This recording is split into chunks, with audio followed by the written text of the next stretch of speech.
What's going on, guys? I'm Lincoln. Welcome to the Mascarpone Potato Podcast. I'm Lincoln. I almost couldn't get that out. I'm ABomb. Well, hi. Hi. Welcome to this week's podcast. So, I want to what? No, I'm just giggling. Go. Oh, Go, yeah. I want to start today's podcast off on a good note because I didn't plan it this Do way. we usually start it on a bad note? No, we always start on a good note. But I didn't plan Yeah. it this way. But Okay. today, January 17th, the day we're recording this, is 1 year me not smoking cigarettes. Oh, sweet. Awesome. 1 year today. Awesome. Which is, it went by really fast. I wish I knew the day I quit. I just don't know. But yeah, I wish I did. The Just to market, to be Yeah. able to like kind of market in those. But yeah, congrats, dude. Thank you. Yeah, the only reason I know is because I signed up for like a quit smoking app Oh, okay. like a couple days after I had made the decision. Okay. And I had remembered that it was the Sunday. My last cigarette was Sunday, January 17th at 1:30 in the morning. Right. Went to bed, woke up, and I didn't have any cigarettes. And I was like, Kate, I could have made the choice to go buy a pack of cigarettes. Yep. And I didn't.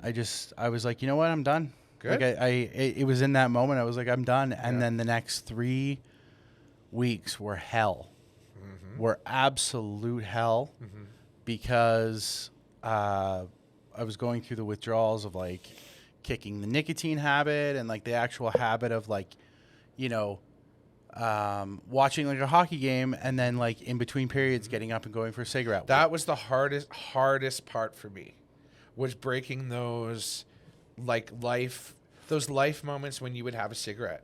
So when you'd be you get in your car, you start driving, after dinner, before dinner, like all those things that was the hardest for me to break, was especially at work. Cause I wouldn't have like when I smoked, I didn't smoke a lot in my off time, but at work is when I really smoked a lot. Cause it was my excuse to get out and have a break. And so that was tough for me. Yeah. Tough for me for sure. Well, congrats, dude. Thank you. Jeez. And you're 100% right. I did notice that at a certain point, especially near the end, there was any excuse to have a cigarette. 100%. As soon as I got in my truck, my old truck, I was lighting up. I would be driving to the office and it would be like, Kate, so I would light up a cigarette as soon as I got in the truck. And then I knew that as soon as I was getting to like Memorial, I was lighting up another cigarette because I was like, Kate, then I can have one more before I get into the, you know what I mean? Yeah, so it was just like, there was always like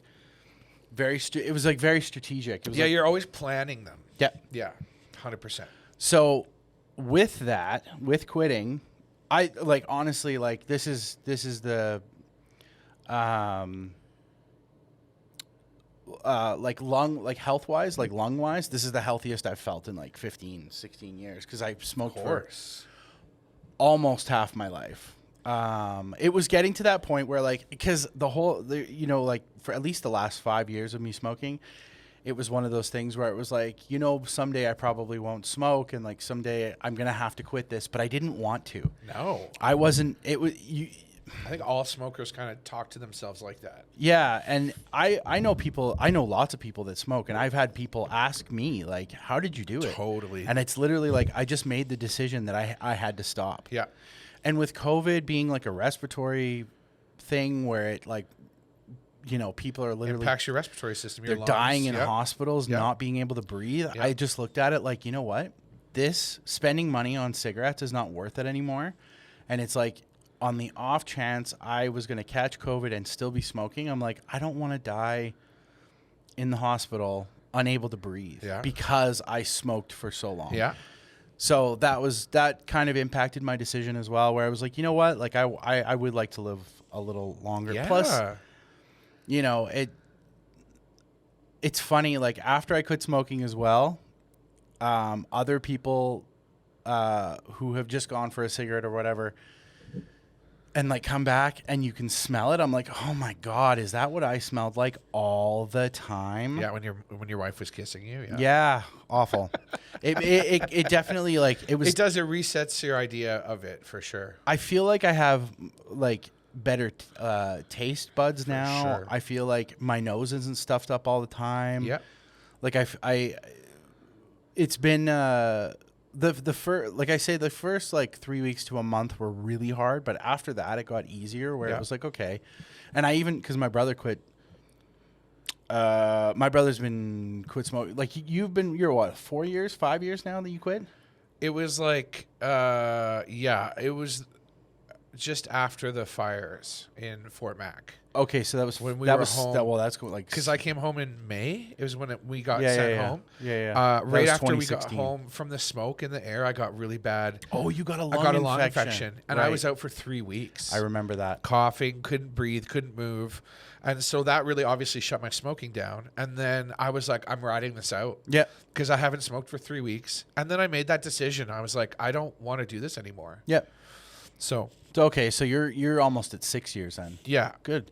I think Eric's probably at well, he's got to be close to 4 now, maybe 5. Awesome. Good for him. And I remember awesome. it was a couple days in, and I had texted him, and I just said, "Does this get any?" Because in those moments when I'm literally sitting there and I'm like shaking and like shivering and like all I want is a cigarette to like help me like get rid of this feeling. Totally. I texted him to be like, "Dude, does it ever get any better?" And he was like, "Oh yeah." He was like, "Just ride it out. Like, you'll be fine." And I was like, "I don't know, man." Like, because it feels world-ending at the time. Totally. Where you're like, "This is awful." And then it's probably like even like a month later where one of the guys at the office was like, "How's the not smoking thing going?" And I was like, "Oh, I don't even think about it anymore." I know. I don't either. You just, it's The only time I think about it, sorry, I didn't mean to cut you off. No. Was just out of curiosity, and not that I would, is like just be like, what's it like now? That one of those kind of situations. But at the same time, I don't think I would ever bite the bullet to go down that. I know it's gross. I don't need to smoke again to remind myself. I had one really bad instance in the summer where,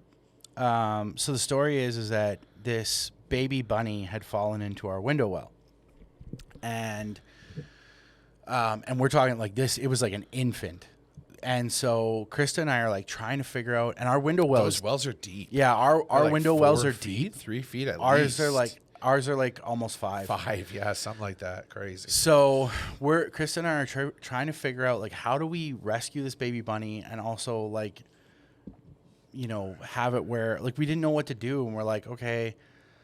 We still want the mother to come back for it, and like we don't want to screw up its existence, and like so we ended up like scooping it. Like I went in through the basement and I managed to get it into a box to get it out of the window well to get it outside. And this bunny had a lot of fight in him, so in my head, stupidly, I named him Feisty, which I should not have named the bunny in the first place. And then we were just like, we didn't know what to do. And like, we tried to take it to like an animal rescue, and the animal rescue was like, no, put it back where you found it. Like, we can't take it. And we were like, are you serious? And they're like, yeah, we can't. We're at capacity. We can't take it unless it's injured. So we just didn't know. Like, we didn't know what to do. And our next door neighbors they're bunny people. Yeah.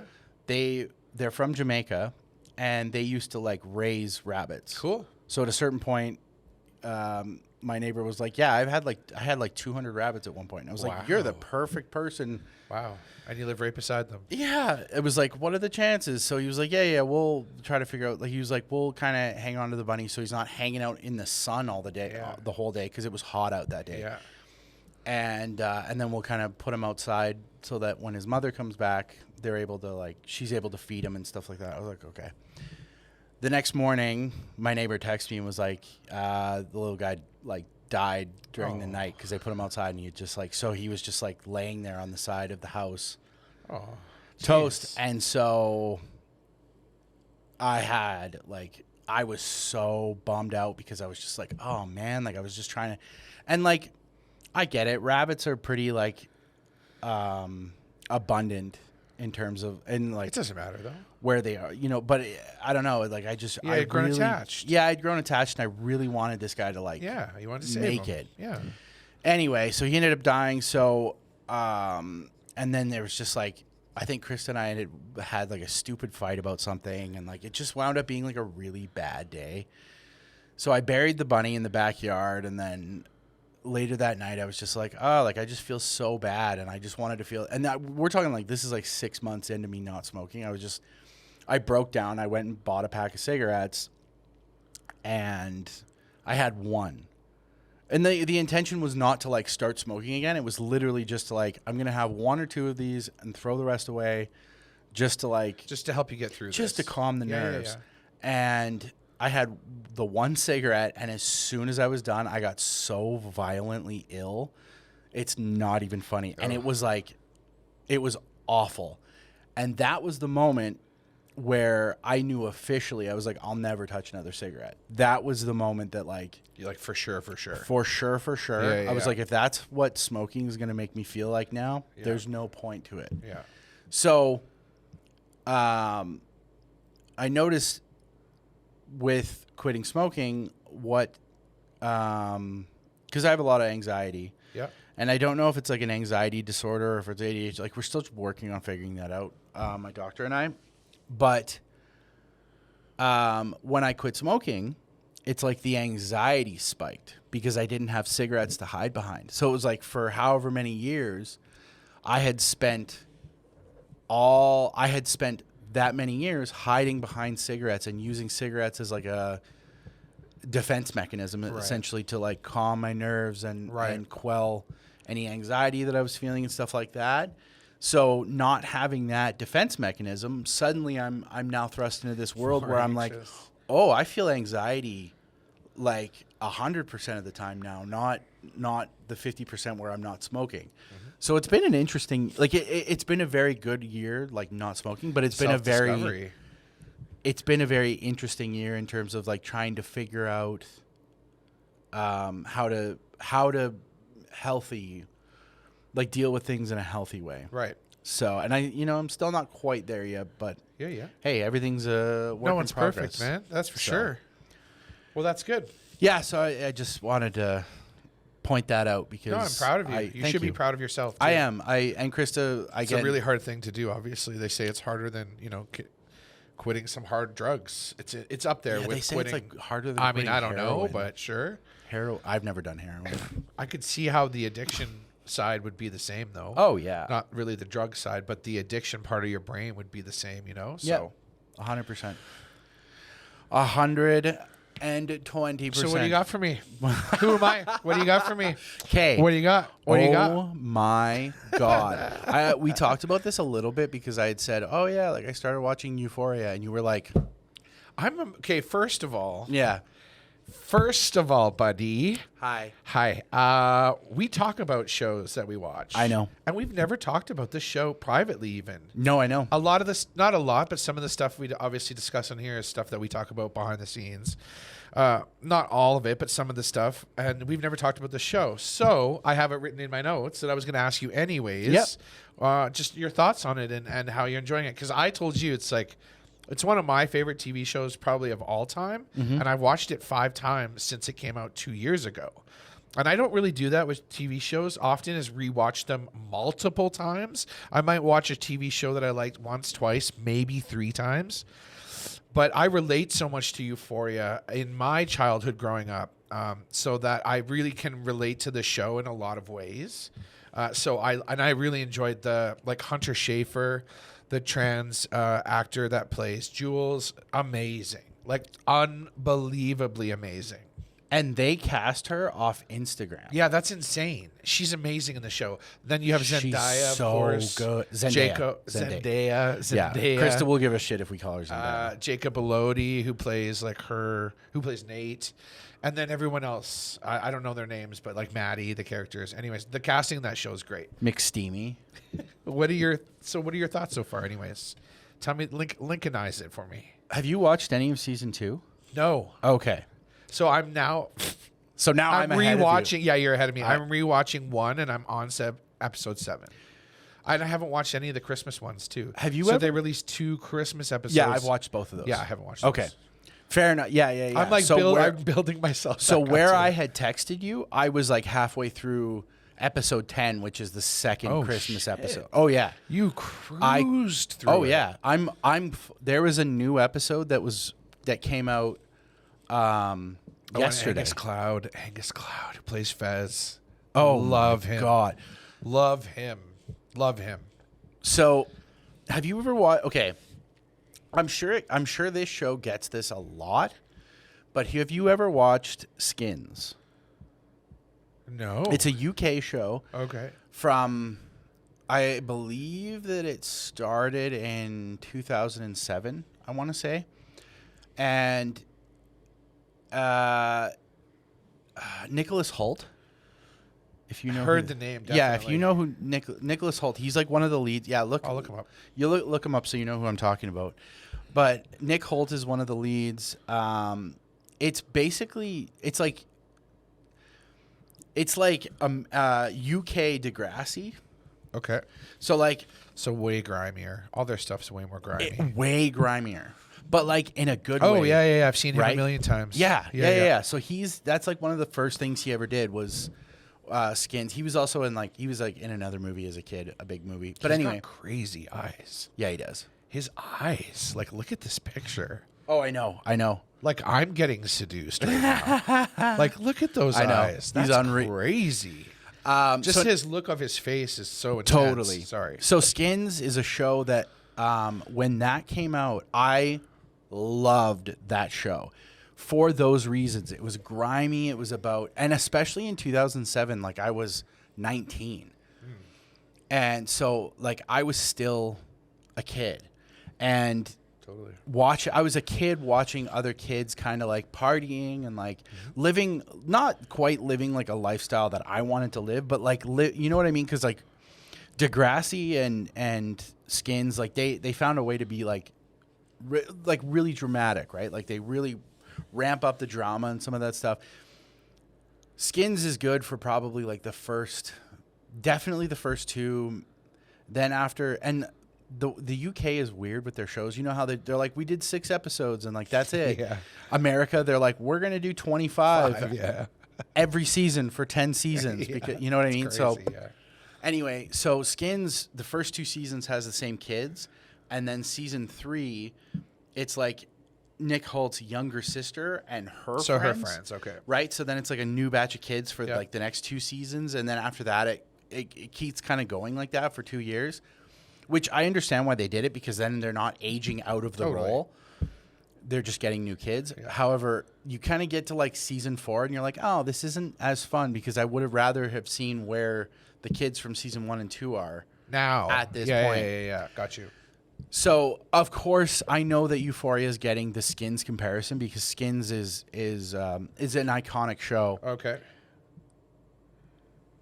Sorry, from that era. And to me, when I watched the very first episode, because it's produced by A24, which is a movie studio that like is super not niche, but like there are people out there that base their entire personality off being like, I watch A24 movies. Okay. So I follow It's like a status symbol almost. Yeah, there's people that get like That think that way at least. A24 tattoos. Oh and my God. So you know, like the movie The Witch Oh my God. or that's The crazy. Lighthouse. Yep. Hereditary. Yep. Okay. His can see that. Midsommar. Okay. Those are all A24 movies. Oh, okay. Right. Oh, Uncut Gems. Okay. Haven't That's watched it yet, but it's on my list. Oh my But God. Yeah. So Yeah. they're very like stylistically indie, like not I don't want to say weird movies, because they're not necessarily. Some of them can be weird, but they have like a very specific. These people will use A24 as a genre instead of just A24 is a distributor. They're not the ones making the movies. They're just distributing them. Right, they're curating it. So They're under their they're kind of like releasing them. they're kind of like a new age like Criterion. I got you. Yep. Anyway, Euphoria is under the A24 banner, so it's something that like I've known about for a long time and like have seen people talk about, but it was just like and I knew the Skins comparison going in. I was not prepared, because I knew of the show and I knew kind of that it was like, oh, it's kids that go to high school and then it's like it's like a very 100, you're not wrong. From it's the like a- outside, it's like I don't know. no. Well, and I'm like, I'm just saying, even But I'm like, I don't know. I'm looking at that going like, I don't know if I'm going to enjoy this show in my 30s. Yes. Watching high school kids party. So and like when you told me that like it was like one of your favorite shows, I was like, okay. He's crazy. No, not that he's crazy, but I was just okay. Because we differ in opinion sometimes, so I could be way off. I was unprepared for how crazy this show is from the very beginning. Yep. The pilot episode of that is fucking crazy, and it does not stop. It does not stop for the entire 8 episodes. The Christmas episodes are way reserved in terms of like because there's 2. The first one, which is Rue and Ali, her like sponsor or whatever, and I'll just tell you, the whole thing is them sitting in a diner just talking. Got you. It's kind of like My Dinner with Andre, but Rue and Ali. Got you. Some of the best acting I've seen Zendaya do too in that episode. Like they both because they are the entire episode. Right. They have to hold it down. I can't and imagine. they That's fucking do. Holy shit. There is one moment in that where he asks her a question and she gives him a look. Like she physically cannot answer the question. Like it takes her so long and it's just like, it's like tour de force acting. Oh, from Zendaya. Nice. It's amazing. He's amazing too. Oh, have you seen him in anything? He's funny enough. I've only seen him in one other show. What is it? Because he looks Fear of the Walking Dead. Oh, so it's the I never prequel. watched that. I did, yeah. He looks familiar. He's like I feel like amazing I've in seen him in His something voice. else. Oh my god, unbelievable! Just like resonates through the TV or whatever you're watching. So, and then the second Christmas episode is about Jules. It's like Jules, yeah. I can see from the little clip art thing. Yeah, it's a little more. But they shot those during COVID, she said, and that's why they're small. Yeah. So they were small because they couldn't do a full season, which makes sense. Yeah. Why those episodes? So they were are like, we smaller. wanted to release them to keep people interested that we're still doing stuff, just can't do everything we can, like with COVID and everything going on. I am so excited because I watched. Oh God, I can't even. I'm so excited to watch the first episode of the new season. So I watched the second episode of season 2 last night. Right, because it's released right every before Sunday. I went to go to bed. Yeah, and I was just like, I'm vibrate. You know when you love a show so much, yes, that you almost don't want to watch it. Yeah. Like, do you know what I mean? Because you don't want it to be over. You don't want to ruin it. You don't want to, but at the same time, you do want to. Oh yeah. I'm in that zone of like I so badly want to continue the story and keep watching, but at the same time, I'm like petrified because I don't want it to be over. But yeah, and I'll get there. No, fair enough. And it's just it's so like I feel like Americans have done.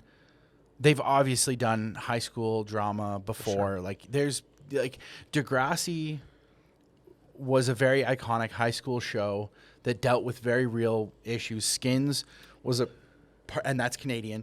Skins was a very, high school show that dealt with very real things, and it was very dramatic, and that's UK. And I'm trying to figure out like what American TV show has tackled. No, there has never been a TV show like not that we like being this. Canadians that we know of. There could be, but for sure. But I mean, like, yeah, there's never been an American TV show like this. No, not that I can think of. No, that is about high school kids. It's crazy. Yeah. It is crazy, and I'm so excited. Like I said, for you to watch the first 2 episodes of season 2, because you're just gonna be like. By next podcast, I will have. So I went to bed last night just like, what are they going to do? Well, I posted a clip of, so I kind of know what happens because I saw a photo. Yeah. No. Anyways, so yeah, I won't ruin it for anybody else who hasn't seen it. But but the point being, if you haven't seen the show, you should definitely check it out. 100%. Jared literally asked me this morning, like right when I woke up, he was like, have you watched Yellowjackets yet? Yeah, that's another show. And I was like, no, I'm going to start that one tonight. Okay. Because I spent all day playing Far Cry yesterday, and then right before I was like waiting for the dryer to finish, so I was like, I gotta find something to do, and I was like, oh yeah, Euphoria. So that's why I watched Euphoria last night. They both, Jared and his girlfriend are like they've said that Yellowjackets is like their new favorite show. I've heard that from a lot of people. Apparently that one is just insane as well. I keep reading, like, it shows up on my Crave and like other things that I have, and I keep reading the thing, like the little, what's it called, the like title of like basically the plot of the show. Episode title. Oh, the blurbs, the little blurbs, like the little info blurbs, and I'm like, I don't know, man, like. Yeah, I don't know. I'm indifferent. I'm into it. I can't make a decision about it. Fair enough. I'm into it because do you know the movie Alive? Oh, yes. I watched that movie in the theater. That's how old I am. Wow. Yeah. Wow. Oh. Look at this. Oh, my God. You saw that in the theater? Theater. I watched that movie in grade 7 in school.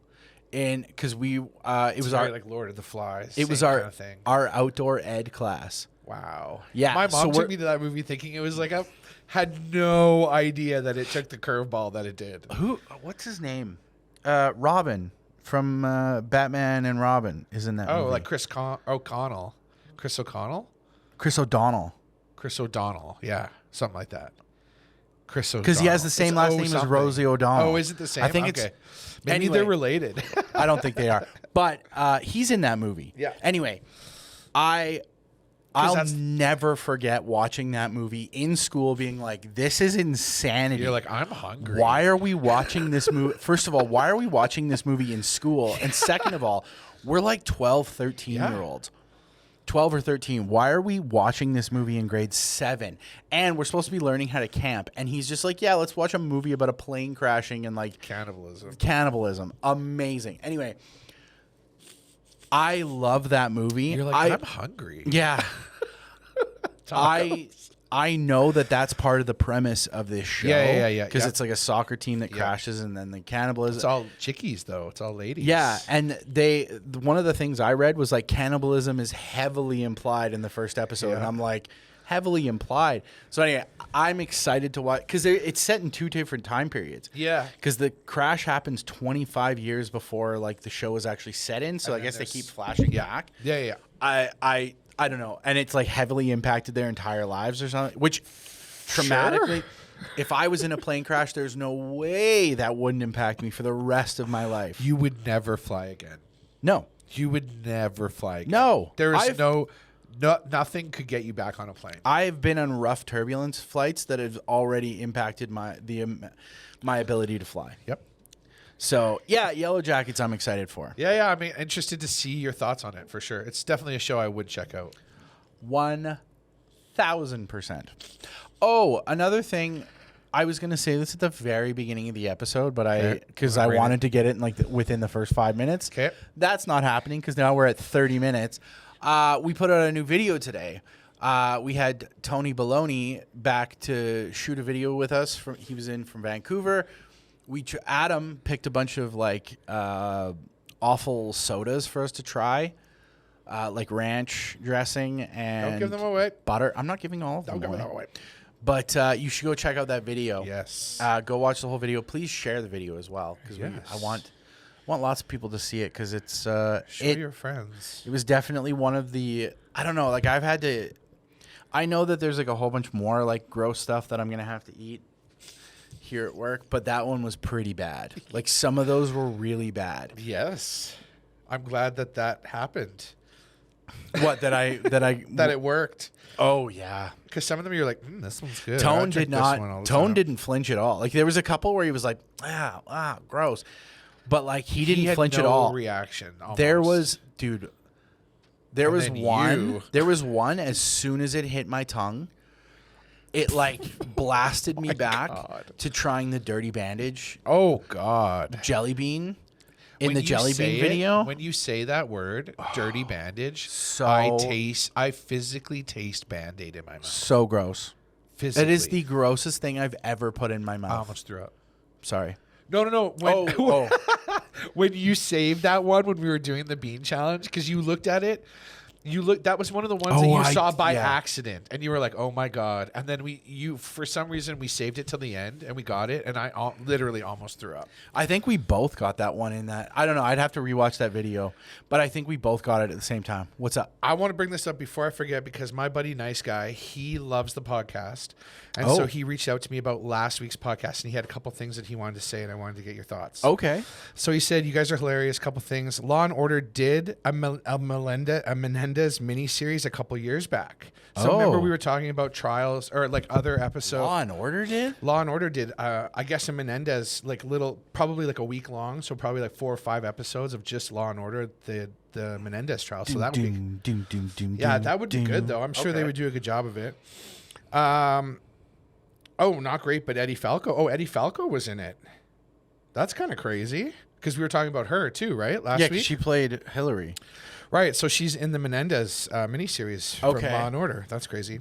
Also, he said that Brendan Grace did an incredible job as Donald Trump in a miniseries called Comey Rules. I don't know who that is. Brendan, and wait, sorry, what? Comey Because we were Rule? talking about, I think, people that you think that could play Donald Trump in like the future. Okay. And he was like, Brendan Grace did an incredible job as Donald Trump in a miniseries called Comey Rules. So I just wanted to bring that up. He's Irish? He sounds Irish, that's for sure. Finally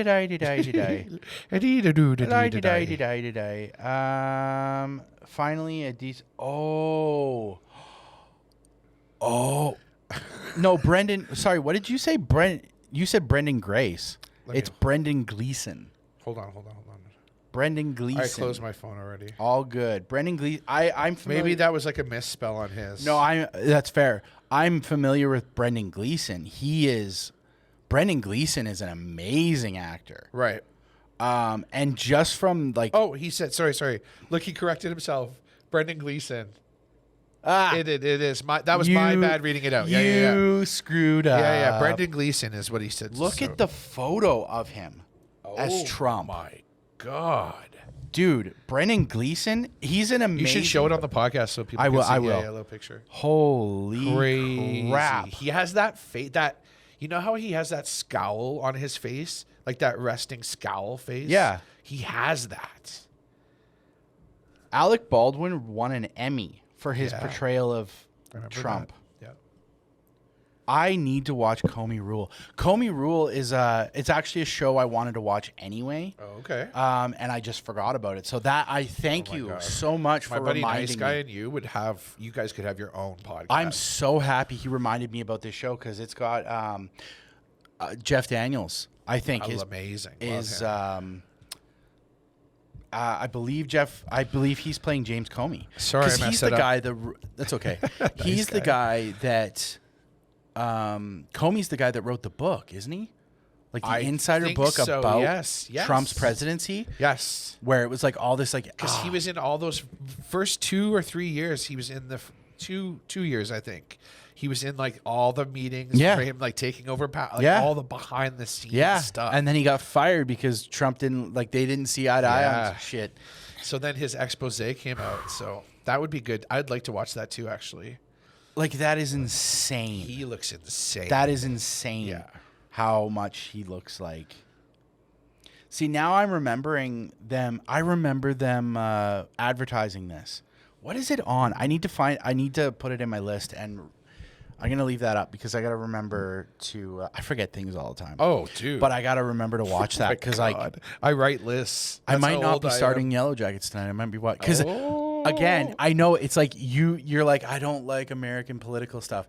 This is my bread and butter. I'm interested in this just to see his portrayal. Oh, yeah. Because good acting is good acting, and I would love to see this. To me, looks more interesting than impeachment. Yes. 1,000%. Yes. What do you got for me? What else you got? So yesterday, a friend of mine texted me, and he was just like, so I have a 6-hour drive ahead of me, and I'm out of podcasts. So he's like, he was just like, what did he say? He was like, I have a 6-hour drive ahead of me. I'm out of podcasts. Our first 6 episodes. He was like, And he was like, "You lazy fucks took 2 weeks off." So, and I was like, I'm sorry. And he was like, "Yeah, so go do a live one for me right now." And I was just like, Get me on FaceTime. Let's nope. go. I was like, at home. absolutely not. I'm going to go play PlayStation and enjoy your 6-hour You're drive. enjoying that new PS5, hey? Yeah, I've been playing. Well, I've been switching back and forth because when I play hockey with the boys, You're on Xbox. I'm on the Xbox. Yep. And when I'm playing my Far Cry, I'm on the PlayStation 5. There's one thing I want to talk about. Okay. With the series, with the next gen consoles, EA is a shitty company. Okay. We all know that. With the release of the next gen consoles last year, they put out like Madden every year. They put out FIFA every year. They put out NHL. Like all the sports ones. All the sports ones are yearly. Okay. Last year, FIFA and I believe Madden got Series X optimized versions. Okay. NHL did not, which makes sense because they don't put any money into the NHL series. They don't. They tweak a few things here and there, and then they release the same game. And there's so many things about it every year that are fucking broken that they don't fix. Yeah. Every single year. This year, and granted, this is a first world problem gripe. I'll say that off the hop. This year, they released the Series X optimized version of all the sports games, including the NHL one. Okay. As well as the Xbox One version. Right? Okay. So there's two different versions. Right. So I bought the Series X version because I wanted, that's why I bought a 120 hertz TV and like next gen game because I want it to look as good as it can humanly look. Of course. Yeah. I want don't a blame game you. in 4K at 100. You know what I mean? Like I want it to look good. So I bought the optimized version. Then go to like play with the boys online and I can't because they're all still on Xbox One. I was just going to say. And for whatever fucking reason, they're not cross-gen, even though it doesn't it's the same game. Yeah. But it's not cross-gen. It's the same console. Even. It's literally it's essentially the same console. It's crazy. Because so anyway, I had to buy 2 copies of the game in order to play. Thankfully, they were on sale when I bought them both. But still. So I wound up paying the cost of one full priced version in order to get both. And they do have a copy where you can buy. It's like you can buy the Series X and Xbox One like versions together. In a pack. Yeah. But it's like that's stupid. Yeah. That is stupid that those games will not talk to each other. There's no reason why when it's the same game, I shouldn't be able to play on my Series X with my Series X version. Yeah. And have it connect to the Xbox One version. Yeah. That's so dumb. To play with my friends. It's so stupid. Yeah. It is so stupid. So I did the Xbox One version cost me like $30 to buy. What a money grab for those assholes. I think it was like $40. They're making so much more money now. Before they would sell a game and that's it. Yep. You would sell a game for $80 and that was it. You had no DLCs. You had the game and that was it. And when you were done with it, you were done. Then they started putting out DLCs and you got to pay more for this if you want this content. And now they are just making money hand over fist. So when the game, because the NHL game comes out in October, I refuse to buy it. I refuse to buy it for full price in October because I know it's going to go on sale by Black Friday in November. So I just wait 6 weeks from the time it comes out to the time Black Friday rolls around where it goes 50% off. And that's when I buy it. Smart, yeah. Every year. That's what I've done every year. NHL is not a franchise that they put a lot of money and effort into at all. No, they don't. It's consistently broken from year to year, and it's pretty much the same game. Yeah. They don't really come out with anything new for it. It might look better. It might have updated players, but it's not much different than Chell 90 or 21 or whatever you're playing. No, Chell, and last year's I was. feel, and that's the thing too, is like I feel like there's certain things that they like nerf. Oh, okay. In certain instances, like there's certain things that they there's certain things that used to be so much better. Yeah. And like we're talking like 2016, 2017, where like you used to be able to like run into the goalie and like poke at the goalie and like start a fight for poking at the goalie too much. You can't do that anymore. You used to be able to like there's like certain there's certain things that like I feel like they nerfed for no reason, where it's just like, and like it's weird, but every time a new one comes out, if you play the new one and then kind of jump back to the old one or the previous year like quickly, I find that it gets a little faster every year too. So it's like you jump back to an older one, you're like, why are they not moving as fast when you're used to the new one? So like I know my friend Tyler wanted to play 21 last night, and I was like, I don't know if I can do it, man. I was like, I've been playing 22 for playing with cement on your skates. Yeah, I was like, I've been playing 22 already for a few months. I was like, either like join us or get the hell out. So I'm kick him out of the party. So now the problem is like how much longer? Oh my God, next 2 years for sure. Yeah, I was gonna say like there's gonna be Xbox One versions for at least 2 more years, because you can't even get the Xbox or the PS5. Still. Yeah, you can apparently. So I just watched an IGN update video last night actually.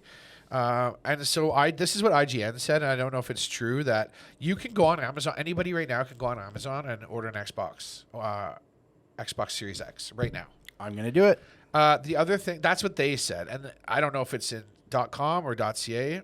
They said that it's still hard for PlayStation because they're having problems with those that metal part for their chips for their consoles. The Xbox? No. PlayStation. Oh, sorry, the PlayStation. So PlayStation is still under, they can only make a certain number of those. So they're going to continue making the PS4 so that people can still get their hands on a console. And Xbox just released. Currently unavailable. Oh, okay, maybe US? You can get a Series S, no problem. Okay. They said Series X in the thing that I watched. Yeah, no, you can't get a Series X. Okay. Sorry, continue what you were saying. No, I was just surprised that Xbox said that they're not going to make the One anymore. So they've stopped production on the One, and then PS is like, we're still making the PS4. So completely two different ideas on marketing and making money there, which I thought was funny. Weird. Yeah, weird. That is really weird. Because, I mean, like, I understand. Well, yeah, that's weird. Because I guess it does kind of make sense, though, because the PS5, whether you get the digital or the disc version, which one did you get? I was going to ask. I got a disc. Oh, wow. I wanted a disc edition. Yeah. No I like collecting the discs. Wait, who you got hookups with? Jeez. I got a friend of mine, like literally messaged me and was just like, are you looking for a PS5? And I was like, I just happen to be looking for one. And he was like, perfect. He's like, I happen to snag one on Walmart, so you can have it. He's like, I'm going to ask my brother-in-law. If he doesn't want it, it's yours. I was like, all right, I hope your brother doesn't want it. I was like, I don't, like, because that's the thing. I already have a Series X, so it didn't really matter getting the PS5. No, but it's still good to have, but yeah. So, with the, where was I going? Oh, the PS5. So, the 2 editions of the Xbox are very different. The Series X and the Series S are incredibly different. Okay. Right? They're 2 different consoles. Like, the Series X will do 4K at 120. It's got like 960 teraflops of fucking you know what I mean? Like It's got all of the advancements, whereas the Series S is a digital only console, but it's not as powerful. Okay. It's only slightly less powerful, but there's cost savings to that, right? So, for instance, it's like I look at it like, okay, I could have a Series X on my main TV and then a Series S maybe somewhere else in my house as like second, if I wanted to, like, let's say game downstairs, right? Like I could, and I'm not that concerned about my frame rate or all that shit. Like, and I have Game Pass hooked up to it, like, and I'm not worried about like the discs. Like that's kind of what Microsoft's approach to it was. Weird. PlayStation, they made 2 consoles, but they're the exact same console, whether you get the disc or the digital version. Yep. It's just the digital version is like $100. Like it's a little bit cheaper. It is cheaper, yeah. But it's the same console. It has the same amount of performance as the disc version. I didn't know that about the Xbox. So that's why That's why PlayStation's having. I thought it was a size difference. No. So I thought it was like a memory difference between the S and the X. So I had no idea. You might be right on the memory. I think the Series Yeah, but S, I think everything else you're saying makes total sense. No, so it's kind of like an Xbox One had steroids, but isn't quite as big as the Xbox X Series X. Yeah, It's just such a the weird. Series S. It's a weird line to be in, floating that we're better than the Xbox One, but we're not as good as the Series X. That's like a weird. I mean, I kind of It's hella cheap though. $379. Yeah, that's like And it's entry level into a modern. So the Xbox One S, which is what I have on my desk, is what I was using before. So the Series S is leaps and bounds better than the One S. Yeah. And the Xbox One X, which was the step up from the One S, the Series S is not leaps and bounds. It's like slightly better than the One X. Got you. Which you can't get anymore. Right. Whereas the Series X is like leaps and bounds better than the One X. Crazy. So it's kind of, yeah, like You gotta know your shit when you're getting a console. That's for sure. Well, literally. Well, yeah, you kind of Make do. sure you know what you're getting and what your TV can support and what Yeah. it puts out, all that stuff. I'm trying to look up the actual 100. So the Series S will do 120 frames per second, but Okay. it won't do 4K. I think it does Okay. 2K 120, 4K at 60 FPS. I think is what Gotcha. it'll do. It's got 512 gigs internal It's storage. Nothing. Yeah, it's like half How because does my cell phone have more than that? It's just so crazy. your cell phone has more than that. No, but you know what I Oh. mean? My laptop does. Oh yeah, the Series X is 1 terabyte. Yep. But they have the expansion card thing. Yeah, I saw which that. I like that more than what PlayStation did. PlayStation, you actually have to install an M.2 Yeah. hard drive into it, and some of them hard drives, like the support for the hard drives wasn't even there at the beginning, and like Right. it was like a software update that they had to do. Now you can do it, but you can only use certain M.2s. All very confusing. Whereas the Microsoft has made it really. I bought an expansion card for mine, a 1 terabyte one. When the expansion cards came out, they were over $300. Yeah. So if you think about it, the expansion card is almost as much as the Series S itself. Yeah. Yeah. That's crazy. But having the expansion card in my Series X makes a world of difference. Right. Because now I have 2 terabytes worth of space. Amazing. Which, Come on. whereas people. before I was kind of like, should oh, come with that anyways. Any serious gamer, you're gonna be playing multiple games, and like It- if you're there playing, will be a if you're 2 playing terabyte Call of edition. Duty right now, Warzone. If you're playing the game, and you're playing Warzone, you're at over 150 gigs alone for that. oh, I think one I think game. it's closer to like 200. now. Probably. I think it's closer They to keep 200. optimizing it Yeah. and bringing it down, but it's up there. And then let's say you play GTA 5. Oh, there's 100 gigs. Oh, you play Red any Dead other- Redemption like, 2 that's is 120 or whatever. Yeah. Yeah, like you know what I mean. So like Yeah. those games start at, and you're at a terabyte in no time. Well, you're. So now you're deleting games and they're going on the cloud just so you can make like it's so annoying. The storage And you're like, side oh, of I feel like systems- playing this today, but I have to download. down the storage side of the game consoles really needs to improve. I feel like they're kind of holding back, like to try and make it like an add-on service or something that they can make extra money on by not including.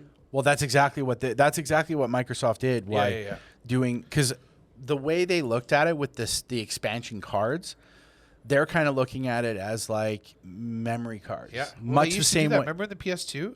Yeah. You had the little disc that you would fit in over top of the controller, and that was GameCube like and yeah. your little memory. That Yeah. would be your additional memory. Yeah. And you'd have to remember which fucking disc your fucking Splinter Oh Cell yeah, I game was remember. on or Yeah, whatever. yeah, I remember Yeah. memory cards. So it's kind of the same. So weird. It's kind of the same concept in their mind. So it's like, because they're plug and play, right? Yeah, so yeah, like yeah. I could take, if I had a Series S, I could take the expansion card out of my Series X. Yeah. As long as the game's installed on it. Yeah. Move it to my Series S and did play that. that same game Yeah. with all the things on my Series. You know what I mean? I did that with my PS4. Yeah. So my buddy upgraded his, so he took out his 500 gig gig. Okay. And then gave me it. So now I plug it into mine as an external. Oh. And that's what I use for my additional. But he has like a terabyte in his. So I just took his 500 gig. And now I have a terabyte, but it's just split up. So Got you. But yeah, I like long the story fact. short. No. holy. I agree with you, but I also disagree because I feel like there have been a lot of enhancements made because now you look back at the Xbox One and the PS4. Those were still using spinner drives. Yeah. Right? Like, but now everything is SSD. So both the PS5 and the Series X and the Series S, they're using SSD for everything, right? So it is running a lot faster, and that's why those enhancements and those consoles are moving lightning quick. The problem being that you want to drop to a 2 terabyte, like there will be a 2 terabyte Series X, and there will be a 2 terabyte in 2070. I think because the way Microsoft works, every 4 years they're kind of doing like a console launch. They're kind of, where like iPhone is doing like 1 year they're putting out the 13, the next year they're putting out the 13S. Yeah. Like they kind of work in that cycle. Yeah. It seems like Microsoft every 4 years is kind of working in that cycle. Where it's like, okay, this is the Xbox One, and then it's like 4 years later, all right, here's the One S and the One X. Yep. Right? So the One X is more powerful than the One was and the One S. So my thought is that the Series X will get like a Series X Plus. Right. Like 3 years from now that might have like a 2 terabyte option. The problem is they need the technology to get cheaper because dropping 2 terabytes worth of like really fast storage like that into a console is like prohibitively expensive right now. Got you. Because like that's the thing. If your storage is going to cost you $400 alone and then they're charging you like $600 for the console, no one's going to pay $1,000. I mean, some people will, but yeah, I know what you're saying. Yeah. The general public won't. Yeah. No, and that's why I like that Microsoft did what they did with the Series S and the Series X, because for that kid that's like, oh, I mowed lawns all summer to like, make $300 to buy myself a console, and he can't afford the Series X. He should have mowed more lawns, bro. Yeah, he got mow twice as many lawns. Increase that you see what I'm saying? Where he's just like, okay, like it's an entry model. How about the single mom that's trying to support? I get for Christmas. The Series S is like way more. You can actually get those because they're. PS is like, oh, you need to put another mortgage on your house? No problem. Oh wait, you still can't get one. No. Oh, you have 2 mortgages on your head? No, you still can't get one. But I guess that was the long-winded. Because how do we get started? I felt like I was at hockey. a TED talk. Well. I was like writing down notes there for a second. Oh, I was like, the Series S is different. Be a test later. How many storages does the Series S have? I already failed. Okay, I gotta check my notes. 512. The PlayStation, I thought it was a 1 terabyte. It literally says right on the box 812 or 860, whatever it is on but the. But all the stuff on top of that's already installed on that 800. But that's why really they're like 500 or something like that. No, it'd be under 2. It'd be around 200. So it is a terabyte drive. But they're telling I like that what they're putting on the box is like what is usable space. Gotcha. They're not saying, oh, it's 1 terabyte and then you only have 800. I haven't even seen a box. You haven't seen a box? No. You should come over to my house and see it. Come look at my box. Come look at my box. I have to get it. I saw a hilarious TikTok. Oh, go ahead. Speaking of which, go ahead. Box. It was a dad who was like, this is where my kids sit to play video games. This is the couch they sit on. This is the TV they look at. He's like scrolling around. It's like a normal game room or whatever. Yeah. And then, but there's like some boxes and like some like, you can tell it's like an extra room. And he's like, they have no idea. And they don't even watch my TikToks that the PS5 that they want to play is right beside them. So the couch that they sit on to play video games, the PS5 is in box, sitting right beside them, and there's 1 box on top of it. So when you're looking at it from the front, you can see it. You can see the blue and white box. It's just standing. It's exactly how it would be standing. So he bought them a PS5, and they don't know it's there. That is brilliant. Yeah, it's pretty funny. Love that. It made me laugh. I saw in that same vein, I think it's staged, but there was one that I saw where this like mom is filming, and she's got a PS5 in her hand, and she puts it on the floor outside the door, and then she like knocks on the door and it's her husband and their 2 boys. And she's like, they're like, what do you want? What do you want? We're gaming. And she's like, well, I have a surprise for you. And they're like, what is it? And they're like, she's like, I'll give you the surprise if you let me join the boys club. And they like kind of look at each other and they're like, no, we're not falling for that. And she's like, okay, are you sure? And he was like, yeah, get out. And they like, and the one kid like slams the door in her face. And then she walks back and picks up the PS5 and she's like, well, they're going to regret that. Oh. It seems kind of staged, but I was like, that's still kind of cute. Yeah. What was I going to say? I didn't mean to get off. We were just talking about the come look at my box. Oh, yeah. No, I was going to say, because my upstairs, like, game room, which I sent you the photo of what I, like, had the TV. So sick. Yeah, I had, like, the 2 TVs mounted on the wall. So I always picture you, like, 7 TVs on, Xbox on, laptop on your thing, phone going. Like, how much input do you need? Last night, I think about that all the time. I had Cobra Kai on the upper. So I mounted 2 TVs on my wall, my 65-inch and then a 55-inch up above that, just to put on. Well, initially it's for hockey because I want to watch hockey while I'm playing Xbox or like I want to have sports on. But sometimes I'll throw like Netflix on or whatever. Sure, it's just all it is like a TV with an Apple TV hooked up to it. That's all it is. So yesterday I had Cobra Kai, the new season of Cobra Kai going on the upper TV. I had Far Cry going on the lower TV, and then I was scrolling through my phone while there was cutscenes going on. So I'm literally not paying. That's my buddy Lincoln. That's called chaos. Yeah, literally not paying attention like to any. But I know what's going on. I'm like, they're yeah. They're karateing each other. This person is on drugs and in the cult in the game, and what's going on Facebook. Yeah, crazy. I'm like the opposite. I don't have a computer at home. You know that. This is my work computer. I have an iPad mini. I have my phone and TV. That's it. So when I come home, I'm like TV on. I throw my phone in the corner. Not really, but I generally aren't on my phone that much. And either I'm gaming or I'm watching something and I'm in it. I'm in it to win it. So I just think that's so funny because your wife sent me a picture of it actually when the guy was hooking it up. She's like, look what Linky's doing. I'm like, of course he's getting 2 stacked TVs on top of each other. Like, it's so you. It's perfect. It is very me. Yeah. And I thrive on the chaos. Yeah, no, it's all good, dude. I appreciate that. I will say when I'm watching something like Euphoria. Oh, okay, yeah. That is all I'm watching. Occasionally, like sometimes I will pick up my phone. Oh, yeah. And I'm like, and I have to consciously be like, no, I'm watching the show gotcha. because I love that show so much. And I'm like, no, I almost have to force myself to like watch it, which sucks because I'm like, hey, I get distracted quite easily. I'm not like Squirrel, but No, you're not. I do distract myself quite easily where I'm just like, there's like I'm surprised you haven't talked about any of the shots in that show. Because that's part of the reason why I was about to. Oh, sorry. I was like, I want to jump back onto Euphoria because I remembered things about shots in that show. Like when they, when, I don't mean to give spoilers, and this isn't ruining anything, but Jules goes back to like see her friends from her old school. Yeah. And then they go to the bar. Yeah. And the shot, the shot starts off upside down. Oh, there's a lot So of they're walking into the bar upside down. So you see them walk down the stairs and into the club, and they're like, and as they walk into the club, the shot goes past them upside down, looking at the ceiling, does a full circle, comes back right onto their faces as they walk in. Yeah. Some of the like that's like sex for the eyes. Some of the camera movements. Oh my god. Just camera movements in that show are incredible.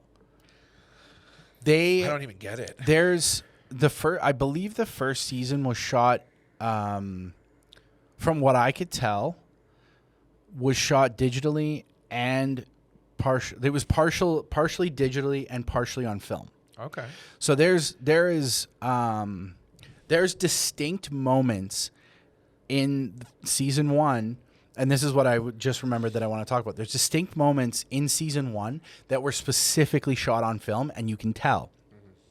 Namely, there is I don't think it's a spoiler, but there's the one part where, where Rue is like in bed and she's all depressed, and she's manically going over, and Oh she's my trying to God. When figure she's out.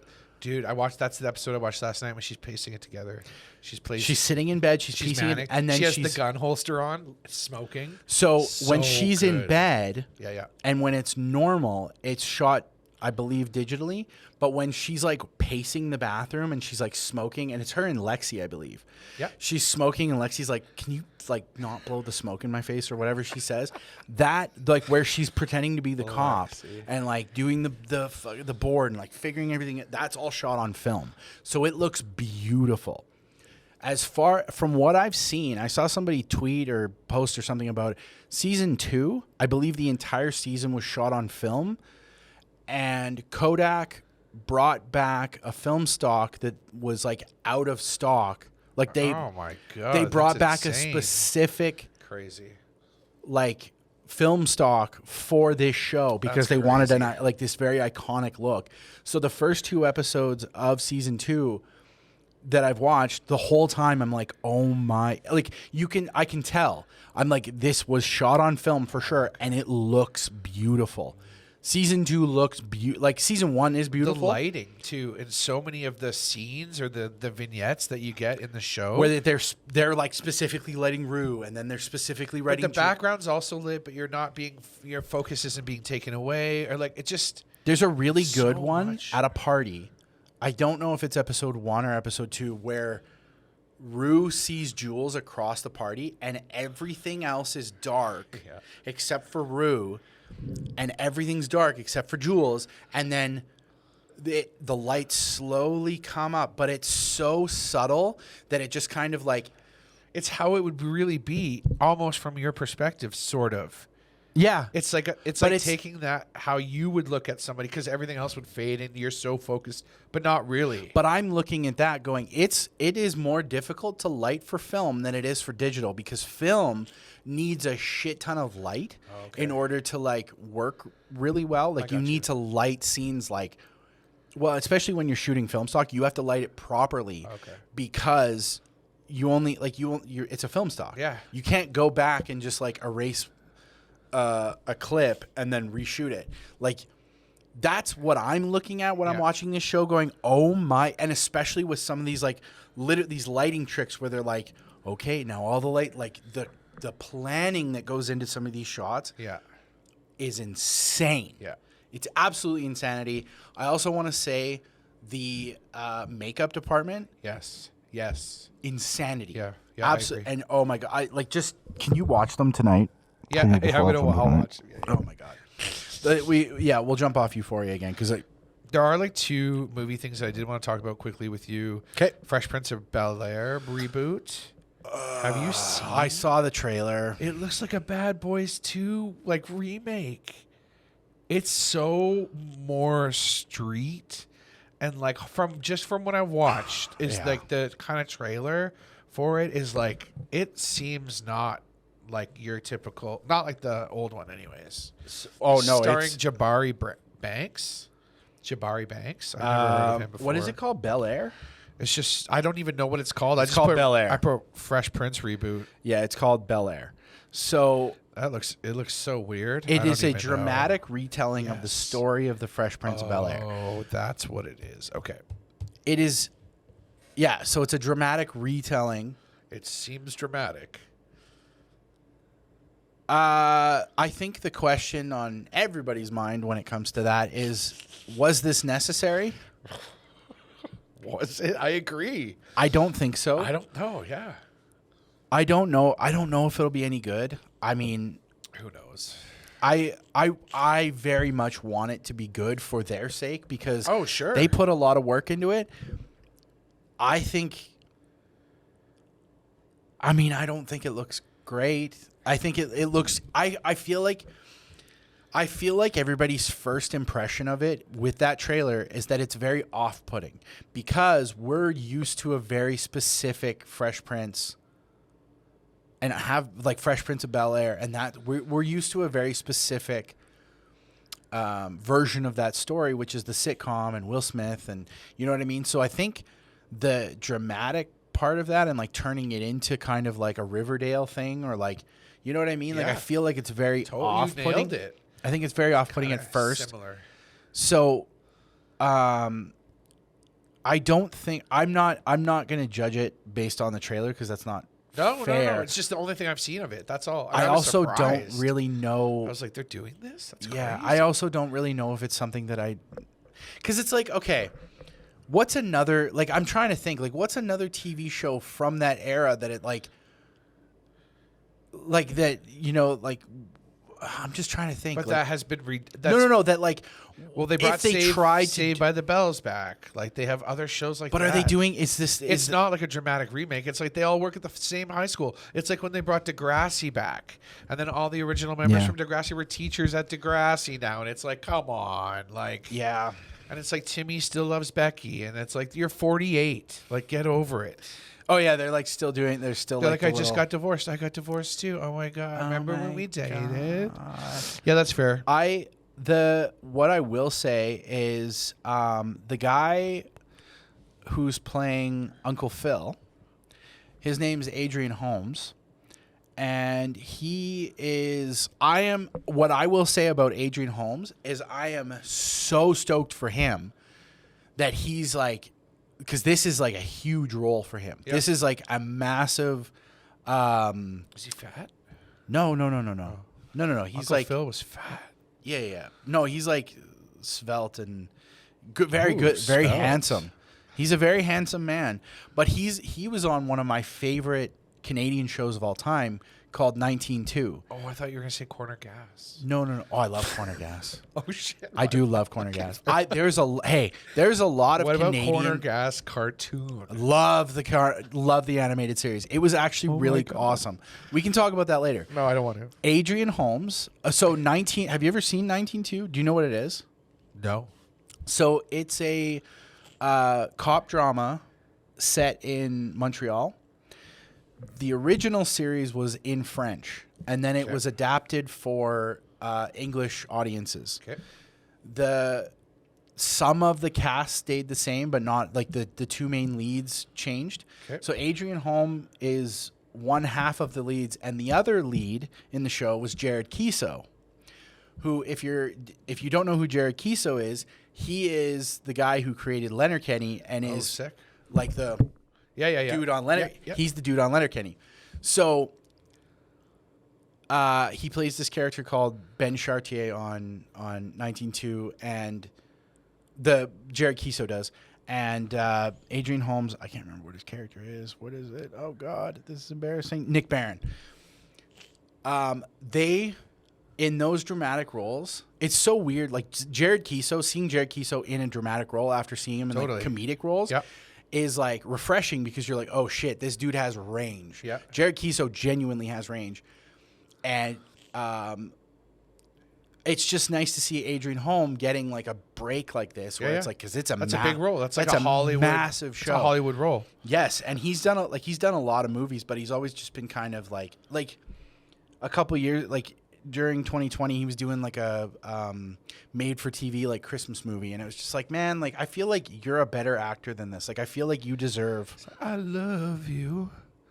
Yeah, like I've always felt like that dude has deserved. Sometimes you got to do those crap roles to get to that point. And I won't even say that like that's a crap role because I didn't watch the movie, but they're like me speaking loosely, but you know what I mean. Yeah. So I'm like super stoked for him that like. In terms of the Bel-Air thing, like that's what I'm excited for him. Yeah. Because it does look like it has the potential to. I can see America liking it. I just don't know about me and us Canadians. I don't think it's made for us. No, not at all. Like I do not think we're the audience. I don't even think it's made for the fans. I think it's made for a new fandom. Yeah, like I feel like it's made for a more like a younger audience. Yeah, like 100% Gen Z, where it's like, okay, if you're familiar with Fresh Prince, here's dramatic Fresh Prince. Yeah, because all those shows that we watched are now being rewatched by all those younger like Friends and all that crap. And it's like, dude, I used to watch that shit on Wednesday nights. Dude, remember when it was like, what was it called? Thursdays. There was TGIF. Yeah, but there was before that. It was like on a anyways. Long story. Who? I don't remember. I don't remember. I was too young for that. Did you know like the new? Can we switch off of that for a sec? Or did you more I have, say? I just had one. Yeah, go. Because I asked you the question. I said, what a dramatic retelling of like a show that and you just nailed it. What if there was a dramatic retelling of Friends? Oh man, that would be so good. Literally, but it's literally the same. They go they do it in 10 episode spurts. They do 10 seasons, and they take some of the best A stories and like a couple of the B stories from each season of Friends. So like they euphorize it. Could you imagine Ross and Rachel on a break, but like he's doing ecstasy on crack. Yes, dude. When they go to when they go to the beach house in like season 3, and it's like the whole thing's full of sand. Yeah. And Joey's like they like cover him in sand and make the mermaid on him. Yeah. But like, it's like instead of that, it's like a giant house party. Yeah. And it's like, Joey's still under the sand, but he's like passed out, like because he's doing like crack or something. You know what I mean? Like, dude, a dramatic retelling of Friends would be. Chef's out kiss. there, do it. Chef's kiss. Chef's kiss. That would be funny. That would never happen in a million years. Sorry, you'd never know with Hollywood, though. No, the only other thing that I saw movie related was obviously the new Doctor Strange movie is still dealing with multiverses. So did you hear about... Yes. Okay. Go on. So they have obviously... Like the rumors? Yeah. Go on. Just the rumors because I did want to talk about play Iron Man in one of the scenes. Tom Cruise. Yeah, Tom Cruise. Yep. Is noted to be playing Iron Man in the new Doctor Strange movie, which is still dealing with multiverses. Is that all you have? Dude, did you see any of the fan art of him as Tony Stark? Oh, yeah. Oh, man. It looks so good. He looks amazing as Iron Man. Yeah, well, rumors. I have to look it up because this Doctor Strange 2 cameo will be a Marvel's fans' dream come true. Oh, it's probably talking about the Tom Cruise thing. Which is funny because I don't think people really like Tom Cruise. I like Tom Cruise, but I like him in... I like him not in Mission Impossible movies. See, and I love him in Mission. I like him in all the other stuff he does. One of the best roles he ever played was his role in Tropic Thunder. Oh, 1,000,000%. Yes. That's like one of his best roles of all time. As Les Grossman. Oh, my God. If he did more roles that were just kind of like offbeat like that, because he's kind of pigeonholed himself recently in these like action movies, which is fine if that's like what you want to do. But I like him in other movies. Like I like him in what's that? Days of Thunder. I like him in A Few Good Men. I like him in Interview with a Vampire. I like him in Rain Man. You like his old roles? Well, I like him in when he's not being an action star. Like I don't need that side from him. For me, did you ever watch Jack Reacher? Yeah. Terrible, awful. Huh. I went into Jack Reacher kind of expecting like maybe like close to like a John Wick, because they made 2 of those.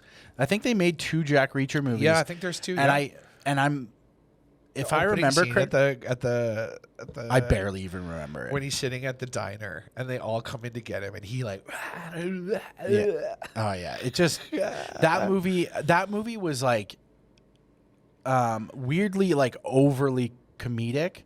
Like he was trying, that was not an action movie. Like he was trying to be like comedic, and it just it did not work. Okay. The list that I saw was for Multiverse of Madness. Yeah. And I don't know how, I don't think any of this is substantiated. I think this is all just fan speculation. Yeah. Tom Cruise as Tony Stark. Yeah. Hugh Jackman as Wolverine. Yeah. Nick Cage as the firehead guy. Okay. The chain with the chain. Yeah. It is pathetic that I can't. Oh, Ghost Rider. Yeah, Jesus. Magneto. Yeah. Like Ian McKellen. Or McKellen, Ian McKellen. I can't. There it is.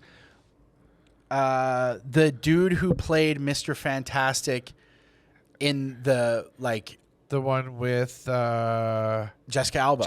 Yeah. The guy with the dark hair. Yeah, I know who he is. Yeah. Patrick Stewart as Professor X. Of course. James Marsden as Cyclops. Yeah. Halle Berry as Storm. Yeah. Wesley Snipes Okay. as Blade. Blade, yeah.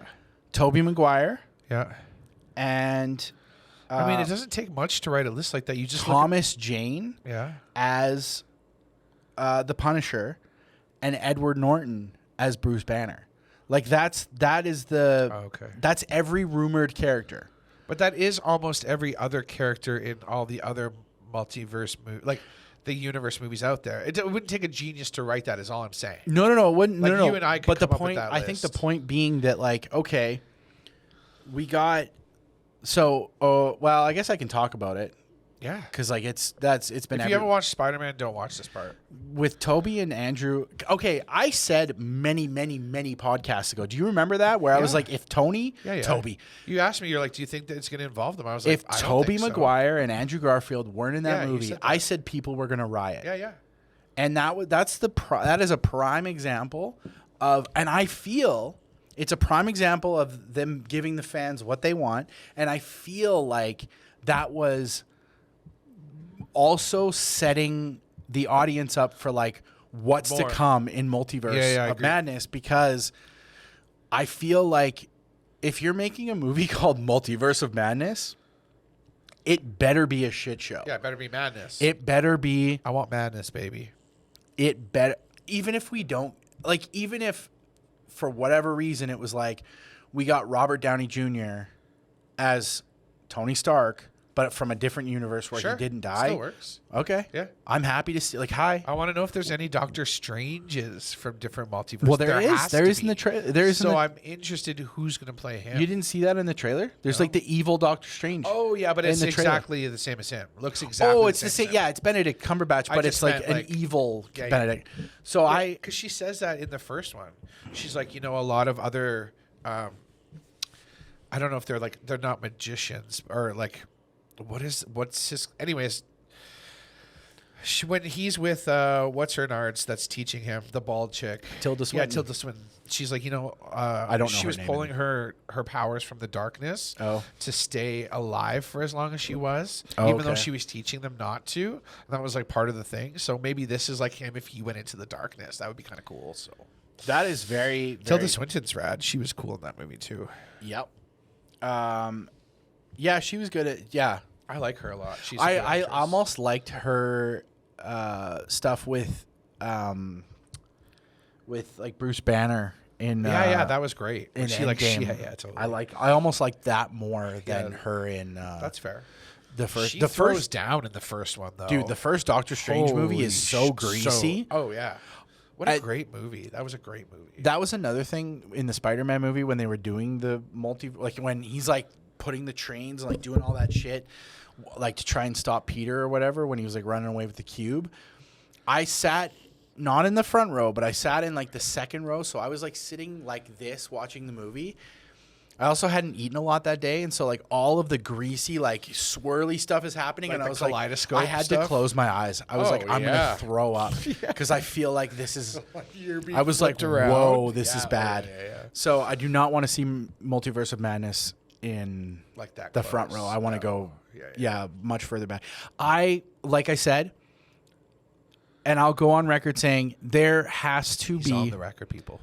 There has to be some at least one insane cameo in Multiverse of Madness. Otherwise, people will riot. Yeah, no, I think you're totally on.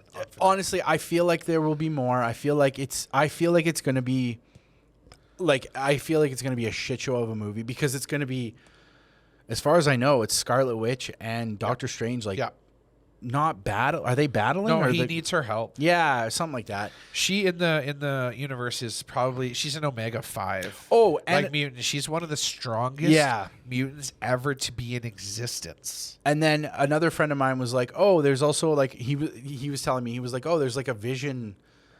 He's like, there's like a white Vision or something that's rumored to be in it too. And I was like, yeah. And then he sent me a photo and I was like, yeah. I was like, did you watch WandaVision? He was like, no, I didn't finish it. And I was like, oh, that's why you don't know about white Vision. He was like, oh, okay, that makes sense.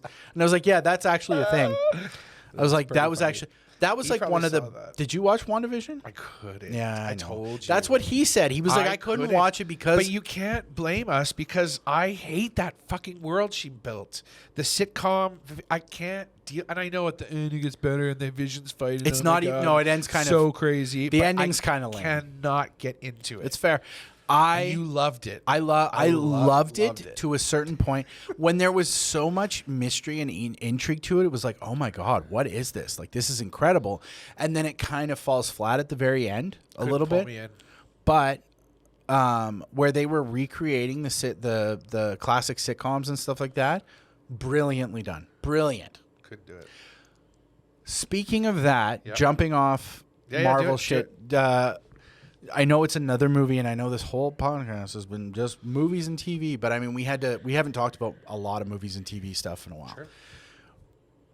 Do you know are you familiar with the movie, or have you heard of the movie Being the Ricardos?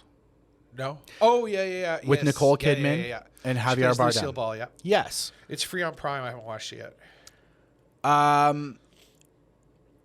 She won a Golden Globe for her portrayal of Lucille Ball. We watched the trailer when She looks weird, though. Like, 'Kay. The makeup that they did on her looks weird. in the trailer, yes, it feels very weird and off-putting. When you watch the actual movie and she starts just being Lucille Ball, yeah. like behind the scenes, and then kind of like turning it on, like when she's on, like when they're rehearsing and on camera, it is fucking brilliant. Okay.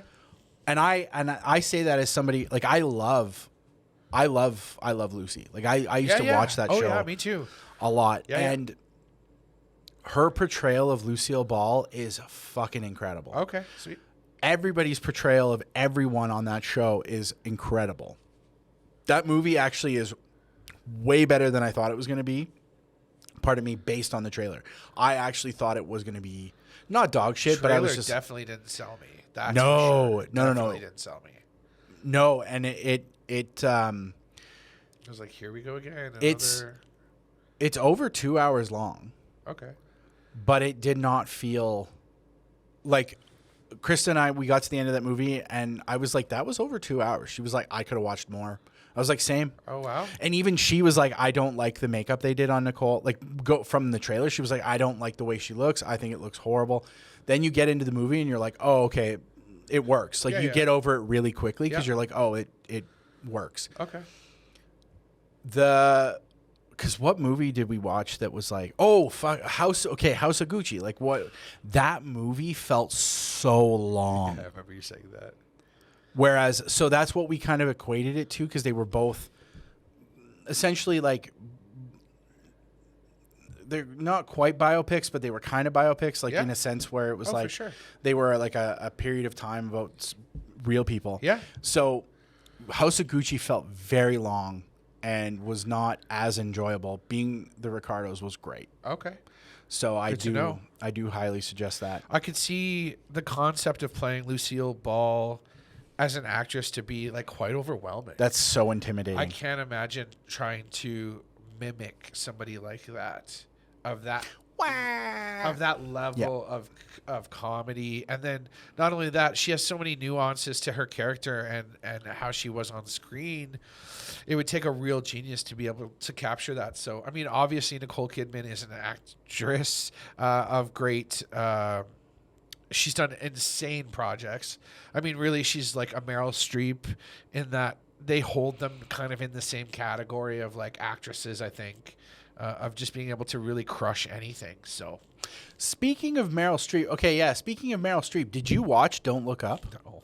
So, I think I told you that I really liked You're like, it. watch it. It's not a political anything. ABomb, you're stupid. Just watch it. I No, was like, okay. see, and I've kind of like, and again, I like Jonah Hill. I want to watch it. I like Jonah Hill. Jonah Hill is such an asshole. I in it don't too, and he's care about great.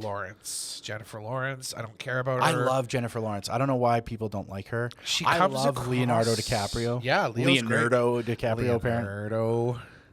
I don't know. She just comes across. I have kind of gone. I love Adam McKay movies, which I said on the last. Yeah. I don't know if it was the last podcast. It All the podcasts. I think it was because I told you to watch Vice. That's what it was.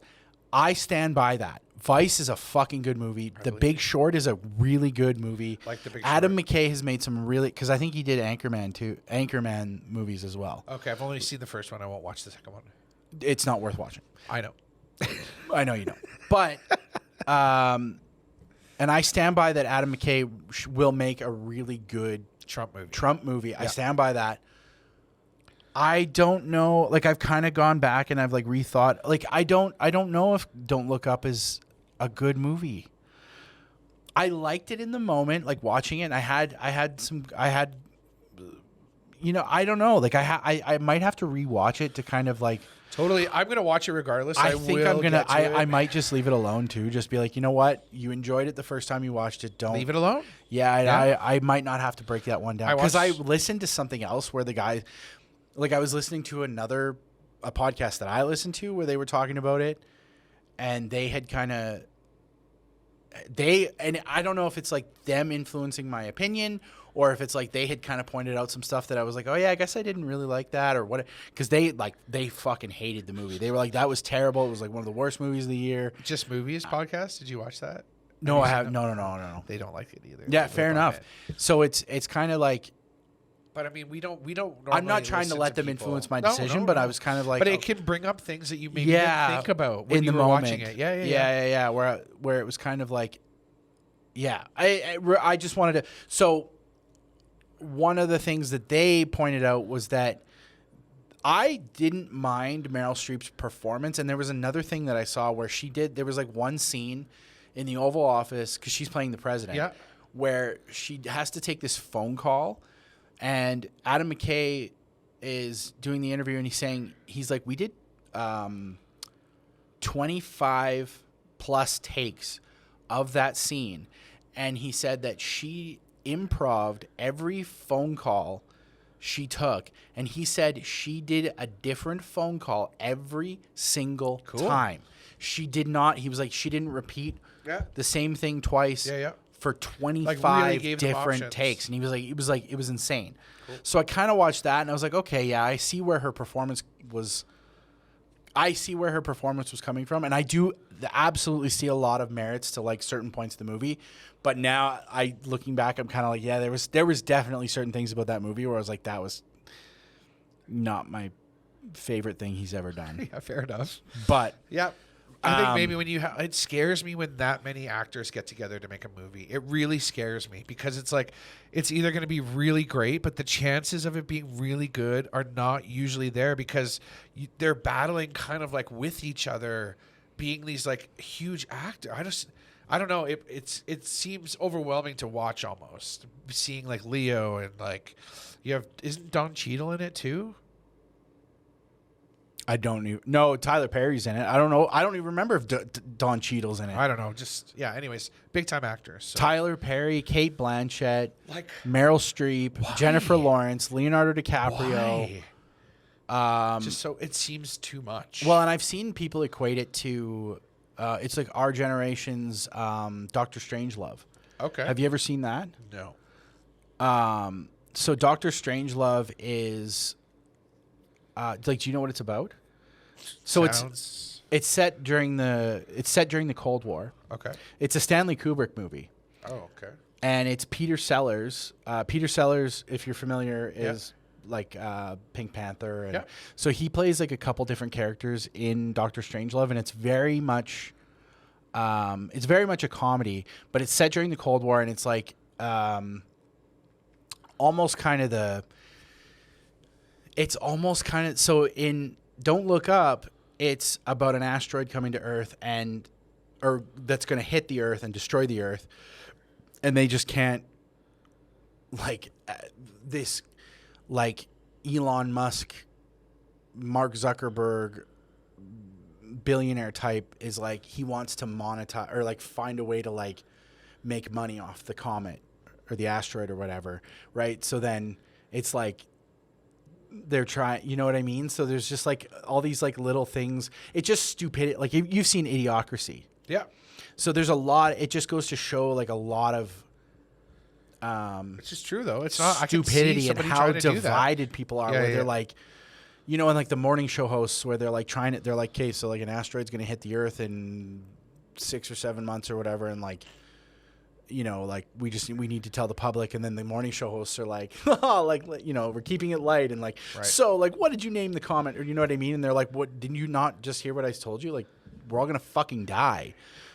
That kind of thing. It's all about taking the spin off it. Yeah, so Doctor Strangelove is kind of the same in the way where I think it's the Cold War, and they're like, oh, the Russians are going to bomb us, but they can't make any fucking decisions, and they're like in this war room. And it's been a long time since I've watched it, because it's from the 60s, but it's like, it's similar in that sense where it's like, it just goes to show that like the stupidity of politicians, and oh man. So like, yeah, the people are saying like, oh yeah, it's our generation's like Doctor Strangelove, and like I do agree with them to a certain extent, but there's also just like some of it is just like, okay, like I feel like some of it could have been done, but just not excited about it. I'll watch it when I have COVID. You plan on getting COVID? No, right away, I just haven't had it yet. I'm dodging it like Neo in the Matrix. My favorite thing about Don't Look Up though has been the media tour. Have you seen anything about that? No. So they obviously, when you do a movie, you go and you do press for it. So you go like travel different places and you go do press for the movie. Different openings and stuff. Yeah. Not even that. Like you go to hotels and like you have media like asking questions, and you do like one-on-one interviews. You do like group interviews, like table interviews with all the actors and stuff. Especially on a movie like this, where it's like literally like so many. Timothy Chalamet's in it too. Wow. Yeah, like that was another name. Mark Rylance. Okay, that's another. Oh man, I want to touch on that before we leave. But sorry. Anyway, the press tour for this, Jonah Hill had a fart machine that he brought on the press tour with him. The only person, from what I've read, that found it funny, because they'd be in the middle of like Leo would be in the middle of talking, and then all of a sudden he would like set the fart machine off. The only person from the cast that has been doing all this press tour that found it funny, I guess, has been Meryl Streep, from what Jonah Hill said. He said all the rest of them don't find it funny. I could see her laughing at that. I could see her having a sense of humor like that. 1,000%. Yeah, I could see her. But all like, could Jennifer you imagine? Lawrence, like, and then I finally saw a clip the other day where it's all of them sitting at a table, and it's the on screen. It's a 2-shot of Leonardo DiCaprio and Jennifer Lawrence, and they're just talking about whatever and blah blah blah, and then Leo's in the middle of talking about how, like, you know, some political thing, because he talks a lot of, and then all of a sudden the fart machine goes off, and then he goes, okay, Jonah has brought this, like, he starts explaining the joke, where he's just like, Jonah has this fart machine, and he thinks it's really funny to set it off, the whole thing. Such a dad. Yeah, like super like, dad. Holy. Like, give me a break. Do you know? Okay, I want to touch on this before we go. Did you have anything else? Because we're already at like an hour. Oh, I have a bunch of stuff, but we're already at 90 minutes. Yeah. I'm not going to bring up anything. It's all you. Fair enough. Speaking of Don't Look Up, and do you know who Mark Rylance is? The name is familiar. I'd have to look him up. Okay, Mark Rylance is this guy right here. Well, not in that picture, I don't. Okay, Mark looks like he's from 1930. He's in. What kind of hat is that? He is in. That was a maybe. weird hat. Did you see Ready Player One? No. Okay. Anyway, he's an old guy. Whoa, he looks weird in that photo. Yeah. So he was in Mark Rylance. Rylance. So Spielberg, and I'm trying. Where is it? Bridge of Spies. I mean, to be honest, he looks familiar. You've probably seen him in something before. Anyway, he's a very he was like a no-name actor all through the 80s, the 90s. Like, he had little bits parts. He probably, he had built up like a little bit of fame over in the UK and stuff, because he's an English actor, right? Okay. Then he gets cast in Bridge of Spies. Oh, he's in Dunkirk. Okay. Yeah. So he gets cast in Bridge of Spies, which is a Spielberg movie with Tom Hanks. Yeah. And he plays Rudolph Abel. Yeah, opposite Tom Hanks. He's like the defector, or he's like the spy or something, and they're trying to, I don't know. Anyway, Spielberg loved him so much in that movie, and he did great. I think he won an award for that movie, I'm pretty sure. Like, if I'm not he won a BAFTA. No, sorry, he won an Academy Award for Best Supporting Actor and a BAFTA Award for Best Supporting Actor for his portrayal of Rudolph Abel in Bridge of Spies. Okay. So he goes from being like essentially nobody to winning like a Best Supporting Actor award for Bridge of Spies. Then he starts getting part, and I mean, granted, like he's already he's an older man. Yeah. Like I don't want to take any of that away from him. No. But sometimes your road to legitimacy is harder than other people. For sure. Yeah. My problem with it is suddenly Spielberg is now casting him in everything. So he's his muse. He is his muse. So he cast him as in the BFG, like the big fucking giant, the big fucking guy, as the BFG. Is he in West Side Story too? He probably is. Fuck. He's in Dunkirk. So Dunkirk was good. So Spielberg is starting to use Mark Rylance, and then all of a sudden, Christopher Nolan's like, I got to put. But granted, Mark Rylance is awesome in Dunkirk. He's so good because that's probably why you recognize him because he's on the boat. Yeah, with Georgie. Yeah. So he's great in Dunkirk, and he was made for that role. Bridge of Spies, he's great. BFG, I didn't see it. It was one of my favorite books growing up, but I was like, I can't watch this movie because I know it's probably going to... I was like, it's going to ruin it. Then you get to Ready Player One, and and Spielberg casts him as Halliday, like the character who like... It says Anorak Halliday. And it's like, okay, that to me was weird casting. That movie is a Spielberg movie? Ready Player One was a Spielberg movie. He's got some misses. He adapted it from the book, and it's terrible. Oh, yeah. It's absolutely... The book is amazing. I remember I brought it up privately with us on our road trip, and I got it confused with another movie. And you're like, no, you're thinking of Ready Player One. I was like, oh, I've never seen that movie. Oh, okay. So... anyway, sorry. I think Spielberg casting him as Anorak and Halliday in Ready Player One was kind of the beginning of, like, me going, I don't really get the draw for Mark Rylance. He's very soft. Like, he's a great actor, but he's very off-putting to me. Because he's very, like... The point being, so like he'll ruin something for you. Not necessarily ruin, but like... I did not like him in Ready Player One, and then he got cast as, like, essentially like the Tim Cook, or like the you know, like the billionaire, like CEO of a huge tech company in Don't Look Up. Okay. And I was like, that could have gone. I'm like, that role could have gone to anyone else, and it would have been better in my opinion. Because I'm just like, I would like to see, if I want to see, I don't want to see Mark Rylance in modern day roles. I want to see him in, like, I don't know. It just, I don't get the Mark Rylance appeal in some of those roles. Gotcha. Like, I did not feel like he was good in Don't Look Up. Gotcha. And I do not feel like he was good in Ready Player One. I feel like he's an amazing actor. Yeah. But I feel like Spielberg is just kind of like overusing him in certain ways. And then it's like, I don't know what Adam McKay saw in him. Yeah. To cast him in. I just don't. Yeah. You know what I mean? Yeah, like, I'm having trouble seeing the appeal. Yeah. That's all I wanted to say about the Mark Rylance thing. Totally fair. I think he's absolutely deserved. I haven't seen the Chicago. I mean, the man has paid his dues. Holy crap.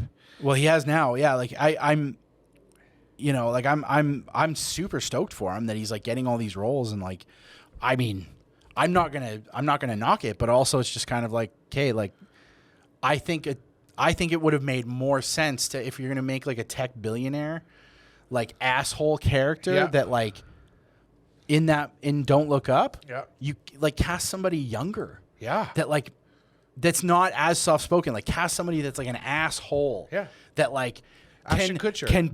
He would have been good. Oh my God, it would have been perfect, because he could put on the persona of being like such a nice guy, and then being such an asshole behind closed doors. Yeah. But you don't ever see any of that. Yeah, no, you just see like the cocky, confident tech not guy. even no. It's not even cocky. It's literally just it's like weird and reserved where he's just kind of like, they're like, okay, don't look him in the eyes and like, don't look. And then, so like these kids try to talk to him at a certain point and he's like, why are you talking to me? And it's just like, it's such a weird performance where I was just like, That's okay, so like I don't. Yeah. I'm It like, pulled you out of it. It did. It pulled you out of it. I was like, oh great, here's Mark Rylance playing another weird tech character, which I was not a fan of. And it could be that Adam McKay saw him in Ready Player One and was like, oh, he would be perfect. I mean, I can't make those decisions for him, but no. Yeah. I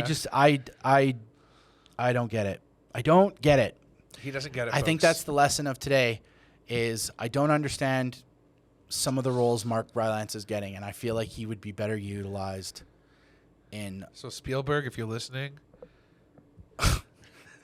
stop putting him what in he said. Dude, literally, if I go down his like Spielberg, he's making some misses lately. Like, come on, guy. I haven't seen. He should be making fucking bombs. Like, he should be hitting them out of the park right now. He won Best Director for West Side Story. Yeah, but I always feel like that's people like under the table, still giving him a little wank, letting him know that he's still important, even though nobody went to see that movie. Look at the box office for that movie. 7 people went to see that movie. And like nobody wants to watch a West Side Story remake. I want to watch it. Well, only because eight. I don't know if it's still in theaters. I have to check and see if it's. Hell no. That movie was in theaters for 3 days, and they were like, "Get it out of here." I do want to see it only because when I finally saw the trailer for it. When I finally saw the trailer for it, that movie looks like it was made in the 60s, which is perfect. No, sure. I'll give you that for sure. Like, just based on the trailer, I was like, that's so well done. Who of this generation wants to watch that movie? Me. No, but like, there's nobody, though. I don't know any of the songs from West Side Story. Musical. Let's look at the last musical that came out, Cats. I love what musicals. What happened to Cats? Okay. Dragged under a car, thrown in the garbage, and lit on fire, that movie. Cats was a misstep. Oh, my I didn't even watch. God. Krista watched it, and she was like, that was bad. Dude, it took nobody to tell me that movie was terrible. I had a VHS tape of the Broadway play. Like, and it's probably like the original Broadway recording of that, and like it was That's great. amazing. Back then. But oh my God, the new movie. I'm just saying musicals right now with this generation of people in existence is going to be a tough sell. It really is going to be a tough sell. Yeah. Do you know what would have been better for Cats, actually? If they had done actual costumes. Oh, for sure. If they had put people in actual cat costumes like they do on Broadway with like just face paint. Yeah. I think people would have loved that so much more. Sure. The fact that they CGI threw people off, I think. The fact that they tried to turn them into actual cats with like people faces made people really uncomfortable. Yes. Uncanny Valley in like the worst way. It would have been better if they had just done like the Lion King thing where they had made real cats. That's cool. With cats. Or they wear like props to like, you know how some of them were But if they were going to go CGI. Oh, yeah. If they were going to go the CGI route, just make them cats with human voices. Yeah. We don't need faces. Cat-human hybrids. That's fucking weird. gross. I know some guys. Okay, anyway, make sure you subscribe to the podcast channel. It's on a new page. This is the channel that it's on because you're watching it on this channel. Also, make sure you get subscribed to Apple Podcasts, Spotify, Amazon, wherever you get your podcast so you can listen to us on the weekly. We have other shows. Actually, we've recorded the first episode of another show that we're going to be hosting on this channel as well. So look for that very soon. It's a conversation between a good buddy of ours, a good tattoo friend of ours, and Adam. It was an amazing episode, and I'm doing another episode with another tattoo friend of mine very soon. Yeah. So that'll be very good. But I think we're going to cut it off there because this has gone really long. So for this episode of the Mars Capone Potato Podcast, I'm Lincoln. I'm ABomb. We'll see you next week. Bye.